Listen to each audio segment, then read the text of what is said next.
Tories and Labour fought it out today over knife crime, with both pledging a crackdown on those horrible zombie knives. Joining me now, former Met detective Peter Bleksley.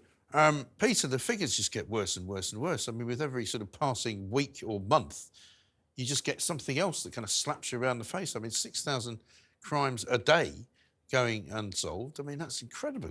And yet, James Cleverly, the Home Secretary, went onto social media today to tell us all how crime is falling. They keep saying that, don't they? They do, because stats are malleable. They can be construed however you really want to construe them, to be honest with you. And crime stats are notoriously unreliable. Academics will tell you that. And of course, many of them do not factor in, for example, the real elephant in the crime room, which is fraud and other online crime. And there are millions of those offences every year, and they just don't feature in many of the crime stats. So the whole figures are skewed and unreliable. Well, also, I mean, just before we came on air, there was a report that came out of Bournemouth. I don't know if you've seen this. 5 people injured in a free-for-all brawl involving about 20 youths outside a college down there. Casualties wheeled away on stretchers. Literally sort of mass brawling in the street. This is the kind of thing that's going on in Britain up and down the country all the time. I mean, Oliver reporting in there from the northeast. You know, people tell me that on a night out in places like Newcastle or Leeds or Manchester and maybe even London, it's not unusual for you to get caught up in some kind of mass sort of street fight going on. And let's remember that this week we've seen a 15-year-old charged with the murder of a 17-year-old in the West Midlands. And so, sadly, this appalling beat goes on and on. And, of course, people's perceptions and their fear of crime is every bit as important as recorded crime. And also, people's attitudes towards the police is really important, because I increasingly speak to victims of crime, and when I say to them, did you report it to the police? Most commonly, they turn around and say, what's the point? Unless they need a reference number for insurance purposes, then people are simply in their droves not reporting crime. And I mean, it's a very broad area we're going to talk about here, but we can't not mention that situation, the murders up in Norfolk. 4 people dead in a house. A call was made to 999. Police didn't appear to answer it. We've also got that terrible story in Skegness of the starving child found dead, clinging to his father's legs. Also, again, the police were told that something might be wrong. They didn't bother investigating. You know, it's one story after another, isn't it, where the police are just not doing the basics, it seems. It is. And let me tell you what I believe lies at the root of so many of the police problems. Believe it or not now, there are certain universities in this great nation that have policing departments. There are people with doctorates in policing studies and the such like. There are think tanks that are solely dedicated to policing, and there is an industry of magazines, a TV channel and the like entirely dealing with policing. So therefore, heavily populated by very intelligent people with letters after their names. And for all of the aforementioned, which has grown in the last 20 years or so, I ask one question: is policing better or worse because of all of that stuff? Yeah, exactly right. And what about all these crime commissioners we've got as well? What do they do? I mean, they seem to be sort of straddling over large, vast areas. They've got chief constables reporting to them. Presumably they have an awful lot of meetings. But what do they do?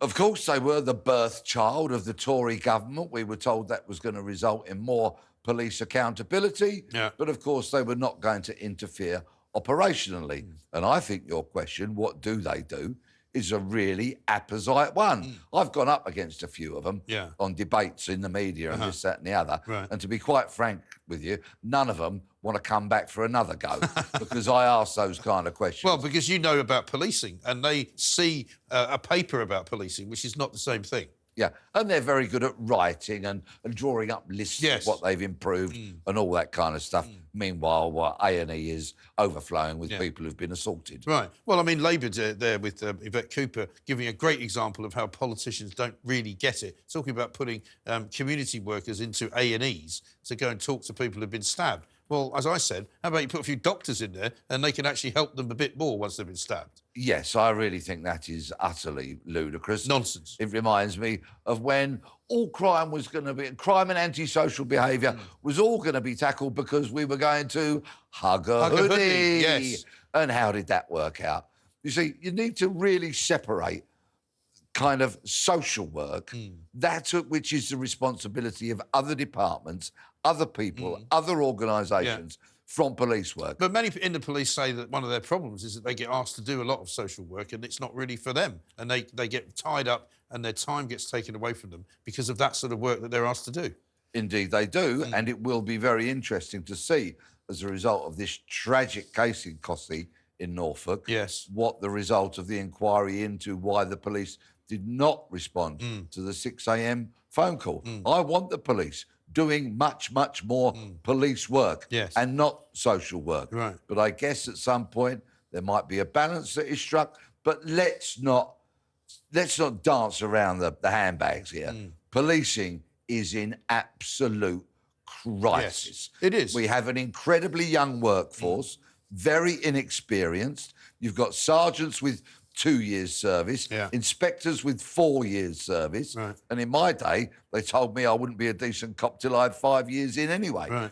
I know policing's changed, but, and they will admit, insiders admit to me, detectives, by and large, these new detectives are untrained, unqualified. They don't know what they're doing with complex, difficult investigations. We have probationary PCs teaching other probationary PCs how to do it when they barely know it themselves. Right. And we hear silence from those in the corridors of policing power. Yes. And shame on them for that, for not telling us the truth. Exactly right. And also, just one other point, finally, on the selling of these horrible knives, the zombie knives that we don't want to see on the streets, the machetes that people seem to be waving around at each other.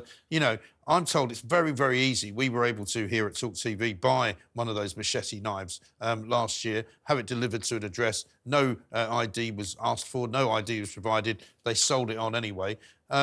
Surely that's easy enough to stop, isn't it? Well, this legislation, we're told, is going to stop the manufacture and the sale and the distribution of these. Well, has anybody heard of the dark web? Oh, well. Where you go on there and you can buy just about anything on planet Earth. Yeah. Unbelievable. I mean, it is a terrible, terrible situation we are in, but I don't see anybody getting us out of it, whether these are a remaining Tory government for the rest of the year, whether the Labour Party come in. You know, I don't see them having any great ideas about law and order. And we have so many of the intellectual elite in those powerful positions in policing, those who are the senior officers who will become the next chief constables when current one stands down. Yeah. And so, unfortunately, I think this cycle will merely repeat itself. It's not going to be good news if you've got teenagers out there as well. And let's not forget what happened in Nottingham.